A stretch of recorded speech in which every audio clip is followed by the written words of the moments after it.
Hyundai Tucson में आपको all black interior मिलता है, लेदर सीट्स के साथ साथ हमारे पास heated ventilated electrically adjustable seats का ऑप्शन मौजूद है। जबकि अगर मैं J7 के स्टीयरिंग व्हील की बात करूं तो ये एक तो फ्लैट बॉटम है, डी शेप भी आप इसको कह सकते हैं, और ये इसकी डिजाइनिंग ऐसी हुई हुई है कि 3 स्पोक होने के बावजूद ये 4 स्पोक लुक के अंदर आपको नजर आता है। दूसरी साइड पर Hyundai Tucson का जो ये सेंट्रल कंसोल है ये थोड़ा सा ज्यादा मॉडर्न है। अगर आप देखें तो आजकल मॉडर्न ईवीज जितनी भी आ रही हैं उनके अंदर ऐसा कट वाला सेंटर कंसोल आपको दिया जाता है जिसमें स्प्लिट होता है। तो आर्मरेस्ट एक अलग सेक्शन में होती है, नीचे आपके पास जो मेन ट्रे होती है वो अलग सेक्शन में होती है। आज हम कंपेयर करेंगे दो ब्रांड न्यू गाड़ियों को आपस में। इस तरफ है brand new Jaecoo J7 plug in hybrid और इस तरफ है Hyundai Tucson हाइब्रिड।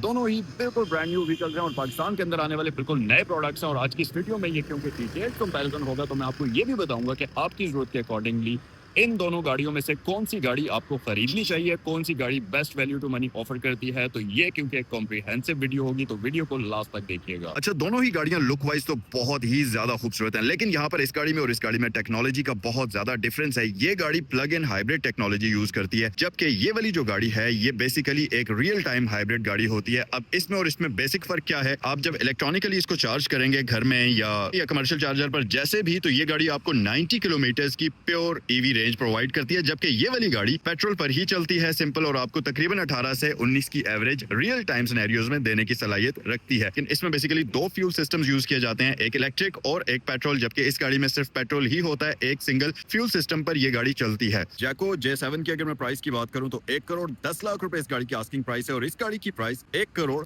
15 लाख रुपए है। दोनों ही गाड़ियां बिल्कुल एग्जैक्टली सेम वाइड हैं, 1865 mm दोनों गाड़ियों की वेट्स बनती है। लेकिन यहाँ पर मसला जो है वो ग्राउंड क्लियरेंस का आता है। अगर आप देखें तो आपको यहाँ से नजर भी आ रहा होगा, J7 जो है ये थोड़ी सी हाइट में ज्यादा है Hyundai Tucson की निस्बत। Tucson की तकरीबन 185 mm के करीब ग्राउंड क्लियरेंस बनती है, जबकि इस गाड़ी की 200 mm के करीब ग्राउंड क्लियरेंस बनती है। उस हिसाब से अगर आप ऑफ रोडिंग वगैरह पर या कच्चे पक्के इलाके पर लेकर जाते हैं तो जैको J7 एक प्रैक्टिकल ऑप्शन हो सकता है। यहाँ पर Hyundai Tucson की जो ग्रिल है ये आपको इस तरह से क्रोम के साथ मिलती है और इसकी लाइट्स जो हैं ये बेसिकली इसकी ग्रिल के अंदर ही इंटीग्रेटेड हुई भी होती हैं। ये जो आप 3 एरियाज देख रहे हैं, ये वाले 3 सेगमेंट्स ये इसकी लाइट्स के हैं और ये पूरा इसका DRL है। जबकि इस गाड़ी की लाइट्स अगर आप देखेंगे तो यहाँ पर हमारे पास ये ऊपर वाला एक चेकर पैटर्न वाली लुक आपको मिलती है इसकी DRLs के लिए और साथ ही इंडिकेटर्स के लिए। अच्छा, ये जो अभी मैंने दोनों लाइट्स का जिक्र किया है ये हेडलैम्प्स नहीं है। इन दोनों ही गाड़ियों की एक्चुअल हेडलैम्प्स जो हैं ये बम्पर के ऊपर है। Hyundai Tucson की यहाँ पर आपको हेडलैम्प्स मिलते हैं, जबकि J7 के हेडलैम्प्स यहाँ पर आपको बम्पर के ऊपर देखने को मिलते हैं। दोनों ही गाड़ियां 360 डिग्री कैमरास आपको ऑफर करती हैं। दोनों ही गाड़ियों में फ्रंट पर आपको पार्किंग सेंसर्स का ऑप्शन दिया जाता है, लेकिन Hyundai Tucson में आपको फ्रंट पर फॉग लैंप्स का ऑप्शन नहीं मिलता। जबकि अगर आप जैको J7 को देखें तो यहाँ पर आपके पास फॉग लैंप्स का ऑप्शन भी इस गाड़ी में बम्पर के ऊपर दिया जाता है। Tucson के अंदर भी आपको सेम 19 इंचेस के रिम्स मिलते हैं, जबकि J7 के अंदर भी आपको 19 इंचेस के ही रिम्स देखने को मिलते हैं। लेकिन मेरे ख्याल से अगर मैं कंफर्ट की बात करूं तो Hyundai Tucson में आपको कंफर्टेबल राइड मिलेगी J7 की निस्बत। उसकी वजह यह है कि Hyundai Tucson का एक तो टायर का जो कुशन है वो थोड़ा सा ज्यादा है, इसमें 255 की प्रोफाइल के साथ आपको टायर मिलता है, जबकि इस गाड़ी में 50 की प्रोफाइल के साथ आपको टायर मिलता है, जिसकी वजह से इसकी राइड थोड़ी सी ज्यादा कंफर्टेबल आपको फील होगी। दूसरा रीजन ये है कि इस गाड़ी के अंदर आपको टायर्स मिलते हैं कुमो के टायर्स का मसला ये है कि इनकी राइड थोड़ी सी हार्ड होती है, रोड नॉइज भी थोड़ी सी होती है, जबकि इस गाड़ी के अंदर आपको नेक्सन का कोरियन टायर मिलता है जिसकी राइड क्वालिटी बहुत अमेजिंग है और ये एक सॉफ्ट कंपाउंड वाला टायर होता है, जिसकी वजह से आपको अमेजिंग राइडिंग एक्सपीरियंस ये गाड़ी प्रोवाइड करेगी। दोनों ही गाड़ियां इलेक्ट्रॉनिक टेलगेट्स आपको ऑफर करती हैं, इसमें भी इलेक्ट्रिक आता है और इसमें भी इलेक्ट्रिक आता है। दोनों ही गाड़ियों की रियर लाइट्स LEDs में आपको मिलती हैं, ये थोड़ी ज्यादा एग्रेसिव लुक्स में आपको मिलती है, जबकि इसकी डिजाइनिंग थोड़ी सिंपल है लेकिन बहुत ही एलिगेंट लुकिंग डिजाइन आपको मिलता है। अब यहाँ पर आपके पास कंप्लीटली चॉइस है कि आप बॉक्सी लुक ज्यादा पसंद करते हैं तो आप इसको ले सकते हैं, डिफरेंट स्टाइलिंग अगर आपको ज्यादा अच्छी लगती है तो आप इस गाड़ी को ले सकते हैं। दोनों ही गाड़ियां बैक पर आपको स्पॉइलर ऑफर करती हैं। इसका क्वार्टर ग्लास थोड़ा सा बड़े साइज का आपको नजर आएगा, जो कि मेरे ख्याल से अंदर कैबिन में अच्छी विजिबिलिटी प्रोवाइड करता है, जबकि इस गाड़ी का क्वार्टर ग्लास थोड़ा सा श्रिंक हुआ हुआ है और छोटे साइज में आपको देखने को मिलता है। पिछला पिलर इस गाड़ी का ग्लॉसी ब्लैक में डिजाइन हुआ हुआ है, जबकि इस गाड़ी का ग्लॉसी ब्लैक और सिल्वर के कॉम्बिनेशन में डिजाइन हुआ हुआ है, जो कि इसकी ओवरऑल थीम के साथ काफी ज्यादा सूट करता है। इस गाड़ी में आपको यहाँ पर फ्यूलेट ओपनर दिया जाता है, जबकि इस गाड़ी में इस तरफ आपके पास इलेक्ट्रिकल चार्जर का ऑप्शन मौजूद मौजूद है। दूसरी साइड पर आपको फ्यूलेड ओपनर का ऑप्शन दिया जाता है और यस, ये गाड़ी फास्ट चार्जिंग सिस्टम भी सपोर्ट करती है। जैको J7 की ओवरऑल साइड प्रोफाइल तो आपको बड़ी सिंपल सी लगेगी, यहाँ पर बहुत ज्यादा कट्स और लाइंस आपको नहीं नजर आती, लेकिन जो इसकी वेस्ट लाइन है, इसके ऊपर जो क्लाइडिंग आप देख रहे हैं, इसके ऊपर वही चेकर पैटर्न वाली डिजाइनिंग बनी हुई है। जबकि अगर मैं टूसॉन की बात करूं तो इसकी ओवरऑल जैसा बॉडी का स्ट्रक्चर है, बिल्कुल वैसी ही कैरेक्टर लाइंस आपको गाड़ी की साइड्स पर देखने को मिलती हैं। दिखने में ये गाड़ी ज्यादा खूबसूरत और मॉडर्न तो लगती है, लेकिन इस गाड़ी का मसला तब होता है कि खुदा ना खास्ता अगर कोई एक्सीडेंट वगैरह हो गया तो ये जो हमारे डेंटर हजरात हैं, ये इन लाइंस को सीधा करने का बहुत ज्यादा चार्ज करते हैं। ऑब्वियसली दोनों गाड़ियों की ब्यूटी अपनी जगह पर है। सबसे मेन डिफरेंस यहाँ पर यह है कि एक गाड़ी के अंदर डोर लैचेस आपको नजर ही नहीं आ रहे होंगे, जबकि इस गाड़ी के रेगुलर डोर लैचेस आपको मिलते हैं। अब ये जो हिडन डोर लैचेस हैं, इनकी कुछ अच्छी चीजें और कुछ बुरी चीजें हैं। बुरी चीजों में सबसे पहली चीज ये है कि खुदा ना खास्ता अगर गाड़ी का एक्सीडेंट होता है और आप बाहर निकल आते हैं तो आपकी जो रियर पैसेंजर्स हैं या जो भी बाहर से बंदा गाड़ी को अनलॉक करने की कोशिश करेगा वो नहीं कर सकता, क्योंकि जब तक डोर लैचेस बाहर नहीं आएंगे ये कैसे अनलॉक होगी। तो ये एक इसका डाउन साइड हो सकती है। अच्छी साइड ये है कि गाड़ी दिखने में बहुत ही ज्यादा प्यारी लगती है और साथ ही साथ एरोडायनेमिकली काफी ज्यादा बेहतर हो जाती है। अगर इस गाड़ी के केस में आप देखें तो क्योंकि ये कन्वेंशनल डोर लैचेस हैं तो आपको इतना कोई बड़ा मसला पेश नहीं आएगा लॉक अनलॉक करते हुए, लेकिन ये दिखने में थोड़े से आउटडेटेड लग सकते हैं। साइड मिरर्स दोनों गाड़ियों की रिट्रैक्टेबल होते हैं, दोनों ही में 360 कैमरा आपको मिलता है। ये क्योंकि टू टोन कॉम्बिनेशन में आई हुई है, सॉर्ट ऑफ टू टोन है। ये भी वैसे बेसिकली दिखने में टू टोन ही है, लेकिन इसके मिरर्स ब्लैक नहीं हैं, जबकि इस गाड़ी के मिरर्स ब्लैक हैं, इसके पिलर्स ब्लैक हैं। तो इस तरीके से ये गाड़ी दिखने में थोड़ी सी ज्यादा खूबसूरत लगती है। Hyundai Tucson में आपको ऑल ब्लैक इंटीरियर मिलता है। लेदर सीट्स के साथ साथ हमारे पास heated ventilated electrically adjustable seats का ऑप्शन मौजूद है। इसकी मेमोरी सीट आपको मिलती है और ये वेलकमिंग सीट के साथ आती है। जब आप डोर ओपन करेंगे तो सीट पीछे होकर आपको वेलकम करेगी, जिसमें आपके पास स्पेस निकलने और बैठने के लिए ज्यादा बन जाती है। और इसके साथ साथ यहाँ पर आपके पास बॉस सीट का ऑप्शन इस गाड़ी में मिलता है। दूसरी साइड पर अगर जैको J7 के इंटीरियर की बात करें तो इसके इंटीरियर में आपको ब्लैक के अलावा सिल्वर कलर का कॉम्बिनेशन भी देखने को मिलेगा, जो कि इंटीरियर को थोड़ा सा ज्यादा डायनामिक बना लेता है। इसका जो डैशबोर्ड है ये थोड़ा वर्टिकल लुक में आपको नजर आएगा, डी शेप स्टीयरिंग व्हील के साथ। यहाँ पर भी हमारे पास इलेक्ट्रॉनिकली एडजस्टेबल लेदर सीट्स का ऑप्शन है और इसमें भी आपको वेलकमिंग सीट्स का ऑप्शन दिया जाता है और यहाँ पर भी हमारे पास बॉस सीट का ऑप्शन दिया जाता है। Hyundai Tucson के अंदर आपको 3 स्पोक स्टीयरिंग व्हील दिया जाता है, जो कि मल्टीमीडिया कंट्रोल्स के साथ आता है। ये गाड़ी आपको एडॉप्टिव क्रूज कंट्रोल का ऑप्शन ऑफर करती है और फिर उसके साथ साथ इसमें आपको कॉलम शिफ्टर दिया जाता है, जो कि यहाँ पर है और Hyundai के आइकॉनिक स्टाइल के अंदर ये आपको मिलता है। और इसके साथ साथ इसका स्टीयरिंग व्हील जो है ये पैडल शिफ्टर भी आपको ऑफर करता है। जबकि अगर मैं J7 के स्टीयरिंग व्हील की बात करूं तो ये एक तो फ्लैट बॉटम है, डी शेप भी आप इसको कह सकते हैं, और ये इसकी डिजाइनिंग ऐसी हुई हुई है कि 3 स्पोक होने के बावजूद ये 4 स्पोक लुक के अंदर आपको नजर आता है। मल्टीमीडिया कंट्रोल्स और एडॉप्टिव क्रूज का ऑप्शन यहाँ पर हमारे पास मौजूद है और इसके साथ साथ आपको यहाँ पर फटीग वार्निंग का ऑप्शन भी मिलता है, जबकि पैडल शिफ्टर्स हमारे पास यहाँ पर मिसिंग है। इसमें भी आपको कॉलम शिफ्टर यहाँ पर दिया जाता है जैसा उस गाड़ी में आपको मिलता है, लेकिन इसकी शेप जो है उससे थोड़ी सी डिफरेंट है। यहाँ भी आपको हेड्स अप डिस्प्ले इस गाड़ी में दिया जाता है और टूसॉन के अंदर भी आपको हेड्स अप डिस्प्ले का ऑप्शन देखने को मिल जाता है। अच्छा, टूसॉन को स्टार्ट करने के लिए आपके पास यहाँ पर इंजन स्टार्ट स्टॉप बटन मौजूद है, जिसको प्रेस करते हुए आप स्टार्ट करेंगे और ये गाड़ी कुछ ऐसे आपको वेलकम करती है। यहाँ पर आपके पास इन्फिनिटी टाइप का डिस्प्ले है, जो कि कर्व्ड स्क्रीन की सूरत में आपको दिया जाता है, लेकिन इसमें एक स्क्रीन यहाँ होती है और एक स्क्रीन यहाँ होती है और सारी इंफॉर्मेशन बड़े अच्छे तरीके से आपको यहाँ क्लस्टर्स के ऊपर नजर आती है। साथ ही साथ आपके पास ये मल्टी इंफॉर्मेशनल डिस्प्ले भी मौजूद है। जबकि दूसरी साइड पर J7 के अंदर आपको कोई भी पुश स्टार्ट का बटन नहीं दिया जाता। आप जैसे ही इस गाड़ी के अंदर आकर बैठेंगे, आप इसकी ब्रेक प्रेस करेंगे तो ये गाड़ी आपको सेंस कर लेगी और ये स्टार्ट हो जाएगी। ऑलरेडी ये गाड़ी अभी स्टार्ट पोजीशन पर है। इस गाड़ी में क्लस्टर थोड़ा सा डिफरेंट है। आजकल मॉडर्न गाड़ियों में वर्टिकल लुक में डिस्प्ले जो है वो आपको दिया जाता है। ये तकरीबन 14 इंचेस का डिस्प्ले आपको मिलता है, जो कि एक अच्छी विजिबिलिटी आपको प्रोवाइड करता है। और अगर आप ड्राइवर के प्रोस्पेक्टिव से देखें तो ये इतने डिसेंट तरीके से प्लेस किया हुआ है कि वर्टिकल होने के बावजूद भी आपका व्यू यहाँ से रोड वाला ये बिल्कुल भी ब्लॉक नहीं करता। बाकी यहाँ पर 2 स्प्लिट स्क्रीन वाला ऑप्शन आपके पास मौजूद है। यहाँ पर आपके पास सारी जरूरी इंफॉर्मेशन आपको दी जाती है और ये जो वेरिएबल डिस्प्ले है इसकी थीम को भी आप चेंज कर सकते हैं, क्योंकि यहाँ पर पूरा एक क्लस्टर आपको डिजिटल दिया जाता है। जबकि यहाँ पर आपके पास ये मल्टीमीडिया यूनिट है, इसी के ऊपर नेविगेशन वगैरह भी आपका चल जाता है बड़े ही आराम से। ये जो ओवरऑल एनिमेशन वगैरह है ये काफी स्मूथ है और इसका इंटरफेस भी काफी आसान है। Hyundai Tucson का डैशबोर्ड मॉडर्न लुकिंग के साथ साथ प्रैक्टिकल भी है। वो इस तरह के यहाँ पर आपके पास सारे क्लाइमेट के बटन्स वगैरह भी आपको दिए जाते हैं। तो क्लाइमेट के लिए आपको स्क्रीन के अंदर जाने की जरूरत नहीं है, यहीं से आप क्लाइमेट को कंट्रोल कर सकते हैं। और आपके पास यहाँ पर फिजिकल बटन्स भी मौजूद हैं। अब फिजिकल बटन्स का फायदा ये होता है कि जब आप ड्राइव कर रहे होते हैं तो फिजिकल बटन्स की पोजीशन आपको याद हो जाती है, जिसकी वजह से ड्राइविंग के दौरान इन कंट्रोल्स तक पहुंचना, चीजों को कंट्रोल करना आपके लिए काफी आसान हो जाता है। ओवरऑल अगर मैं इसकी डिजाइनिंग की बात करूं तो इसकी डिजाइनिंग बहुत ज्यादा वर्टिकल लुक में आपको नजर नहीं आएगी, एक ऐसे फ्लैट सी लुक आपको मिलती है, लेकिन ये काफी प्रैक्टिकल है। यहाँ पर आपके पास स्पेस मौजूद है। डैशबोर्ड की अगर मटेरियल की बात करूं तो ये सॉफ्ट मटेरियल यूज हुआ हुआ है।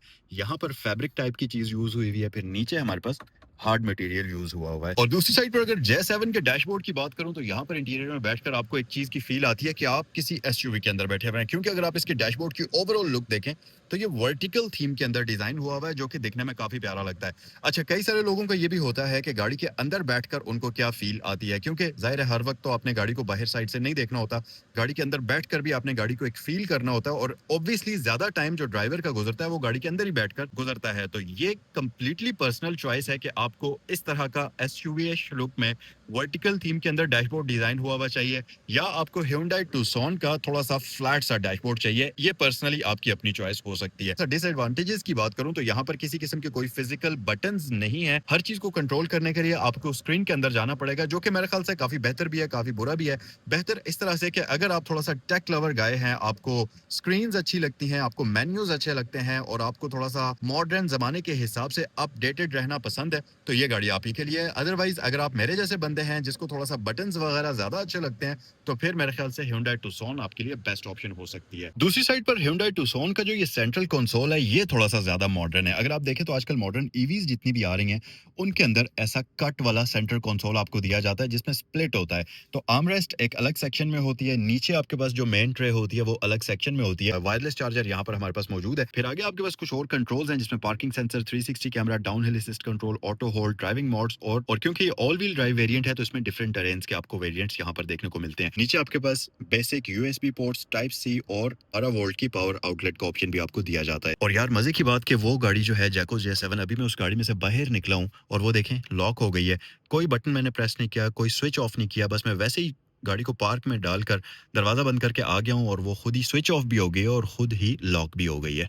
आप देखें मैं इसके करीब आ रहा हूँ और ये मुझे सेंस करते हुए ये देखें अनलॉक हुई, डोर लैचेस इसके बाहर आ गए। तो इसके अगर सेंट्रल कंसोल की मैं बात करूं तो ये कन्वेंशनल स्टाइल के अंदर आपको मिलता है, लेकिन ये भी डबल स्टोरी वाला है।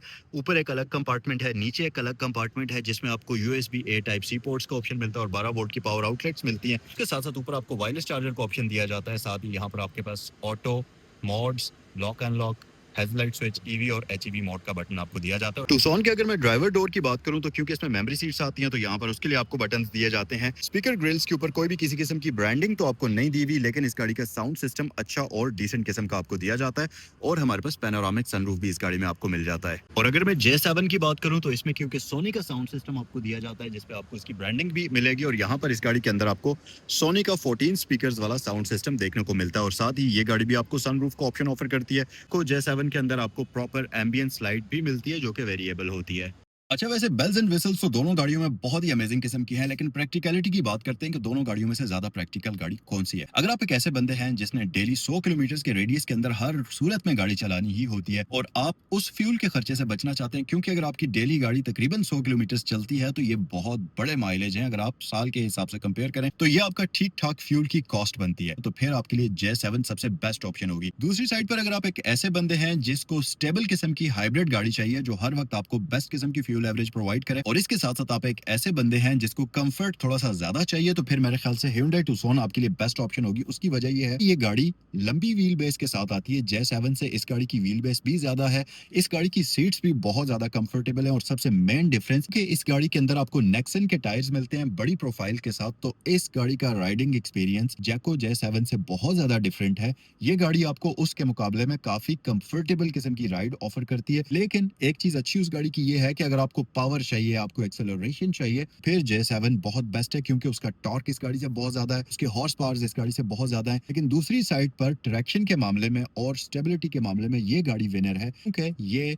Hyundai का all wheel drive H Trac system use करती है, जिसकी वजह से ये गाड़ी आपको रोड के ऊपर बहुत अच्छी ग्रिप प्रोवाइड करती है, बहुत अच्छी हैंडलिंग और ट्रैक्शन प्रोवाइड करती है। सो गाइस, अगर मैं Hyundai Tucson के रियर इंटीरियर की बात करूं तो हेड स्पेस मेरे पास बहुत ही डिसेंट किस्म की है, और इसके साथ साथ लेग स्पेस आप देखें तो यहाँ पर कमाल की मेरे पास बनती है, और मैं कंफर्टेबल होकर बैठा हुआ हूँ। यार सही किस्म की वेलकमिंग सीट्स हैं, लेदर बहुत प्रीमियम फील होता है, और एक ग्रेनी टेक्सचर आपको इसके लेदर के ऊपर, सीट्स के लेदर के ऊपर नजर आएगा, जो कि आपको प्रीमियम फील भी देता है। और मुझे पर्सनली जो Hyundai Tucson के अंदर चीज अच्छी लगी है सीट्स के अंदर, वो है इसकी सॉफ्ट सीट्स। सही प्रॉपर तरीके से आप जब इन सीट्स के ऊपर बैठते हैं तो आपको पता चलता है कि आप किसी बड़े सोफे के ऊपर बैठे हुए हैं। और अब बात करते हैं J7 की, तो हेड स्पेस की अगर मैं बात करूं तो J7 के अंदर भी आपको तकरीबन डिसेंट Tucson जितनी हेड स्पेस मिलती है। शॉर्ट व्हील बेस होने की वजह से थोड़ी सी आपको लेग स्पेस इसकी फील होती है कि कम है, लेकिन फ्रीली आपके नीज मूव हो सकते हैं। इसकी सीट्स थोड़ी सी मुझे हार्ड फील हो रही हैं, उतना ज्यादा कंफर्ट इसकी सीट्स पर नहीं है जितना Hyundai Tucson में आपको मिलता है। अगर आप रियर पैसेंजर्स के तौर पर यहाँ पर बैठते हैं तो आपके पास आपके अपने हेडरेस्ट मौजूद हैं, आपके लिए यहाँ पर आर्मरेस्ट का ऑप्शन भी मौजूद है, आपके लिए यहाँ पर टाइप सी चार्जर्स का ऑप्शन भी मौजूद है, एसी वेंट्स का ऑप्शन भी यहाँ पर मौजूद है। Tucson के अंदर लेग स्पेस का कोई बहुत ज्यादा मसला नहीं है, लेकिन उस सीट की मदद से आप इसको और भी ज्यादा एक्सटेंड कर सकते हैं और यहाँ पर एक छोटा सा हम्प मौजूद है। बैक साइड पर इस गाड़ी में 2 बंदे कंफर्टेबल होकर बैठ सकते हैं। जैको J7 की अगर अमेनिटीज की बात करें तो रियर पैसेंजर्स के लिए हेडरेस्ट, आर्मरेस्ट का ऑप्शन भी दिया हुआ है। यूएसबी पोर्ट्स के साथ साथ आपके पास यहाँ पर